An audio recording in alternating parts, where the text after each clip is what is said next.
Hey, good morning, guys. I'm doing a global macro update. I tweeted some out, but it gives a little bit more in depth here if I can run through the audio. Starting with the dollar, to get the dollar right, you're going to get a lot of other markets right. So with this risk-off move yesterday, we actually saw down dollar.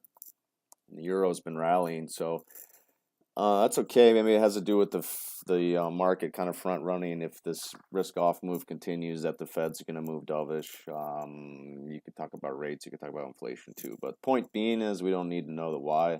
This is a real money candle. This is the first move up. We're pulling back within the zone of this what we call a bullish wall. So this is the move up. You can look at that as one fluid move about halfway. We want to be a buyer here as the cycle comes down. So I'm slowly fading the euro. That's kind of the only thing that didn't really participate in this risk off move. So we've been talking about for coming into October, November, December, fourth quarter, the numbers are going to go from great to good most likely. Earnings expectations the bar is ridiculously high. Very easy to disappoint. You got midterms, you got a lot of shit in the back half of this year. So not surprised that volatility returned. But usually that means dollar up, treasuries up. The long bond had a hard time rallying yesterday and actually finally did into the Asia session. It finally popped. So what I'm doing now, I mean, it's been a tough trade once we broke a couple weeks, last week.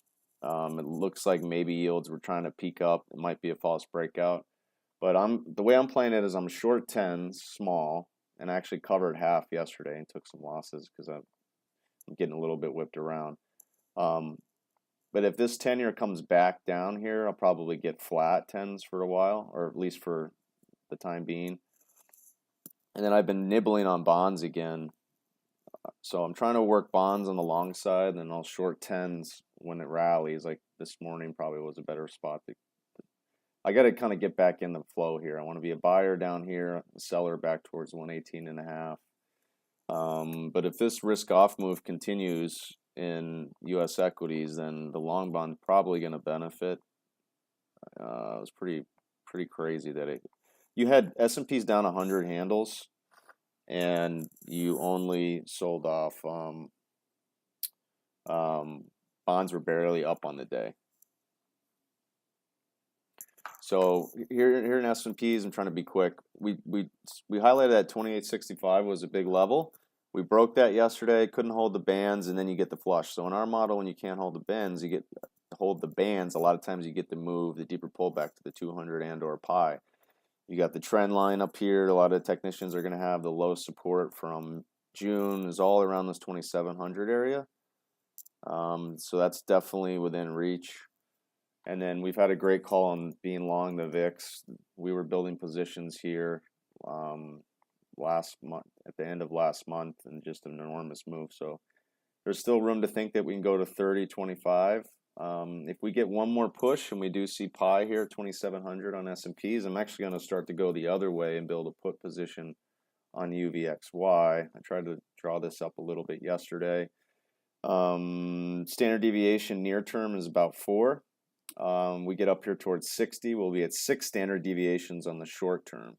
Now, when you bring in the intermediate term and stretch this back, we're kind of basically at 2 standard deviations when you bring in the price action from the springtime, and then the longer term wave is 2 standard deviations up here at 70 and 80. But there's a lot of reasons just on decay alone and volatility that if this is a great spot between 60 and 80 to kind of work into a put position, and just the decay alone can probably bring this back into a 40 handle, 50 and 40 handle. So a lot of good trading here. I want to keep trading the VIX around. We're doing the same thing in VIX futures this morning, kind of similar to the long bond. I tried to just get off a piece here at 2190 and missed, kind of bothered by it.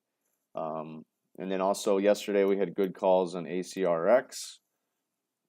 This was the largest gainer in the Nasdaq yesterday. I signaled it was a buy at 2 3/4 in the morning on the mobile, and we had a huge run. It was up like 35%. We've been long 2.5 calls, and I'm going to keep trading that around. We get me back towards the lows here, towards 3 1/4. I'll buy some stuff back. I was selling out of some of these calls in front of 4 yesterday.